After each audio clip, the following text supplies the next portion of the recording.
හයි මගේ යාළුවෝ හැමෝම හොඳින් ඇති කියලා හිතනවා. ඉතින් අද මම ෆිෂ් ඩෙවල් එකක් හදන්න ඕනේ කියලා හිතුවා. අපි බලමු කොහොමද මේක හදාගන්නේ කියලා.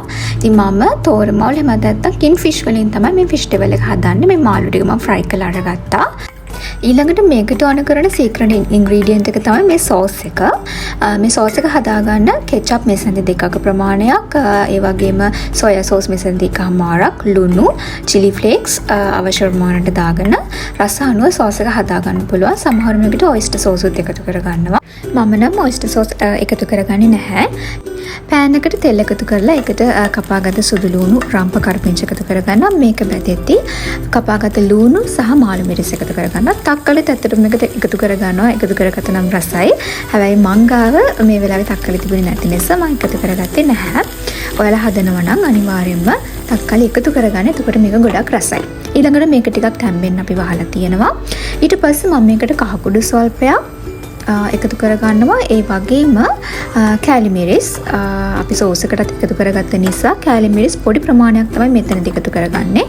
මාළු මිරිස් වලත් සැර තියෙනවා. එතකොට අපේ ව්‍යංජනයේ සැර වැඩි වෙන්න පුළුවන්.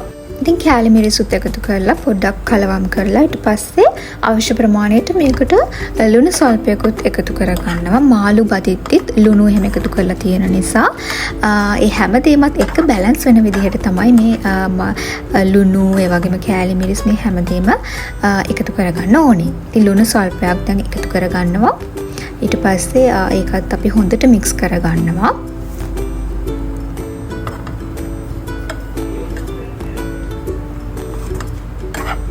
ඊට පස්සේ මම මේ ලුණු මිශ්‍රණයට සෝස් පොඩි ප්‍රමාණයක් එකතු කරගන්නවා. අවසානයේටත් සෝස් එකතු කරගන්නවා. දැනට මේ ලුණු මිශ්‍රණයට සෝස් ප්‍රමාණයක් එකතු කරගත්තම සෝස් තැවරුනම තමයි මේක හොඳ රසක් එන්නේ.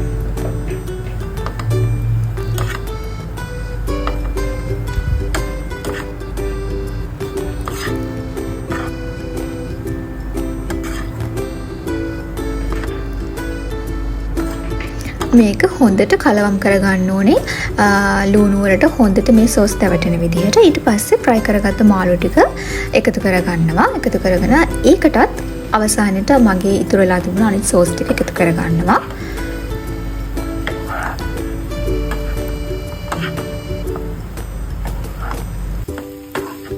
මේකට අවසානයේට එකතු කරගන්නවා ගම්මිරිස් කුඩු සහ සීනි ස්වල්පයක්. රස අනුව මේ දේවල් එකතු කරගන්න පුළුවන්.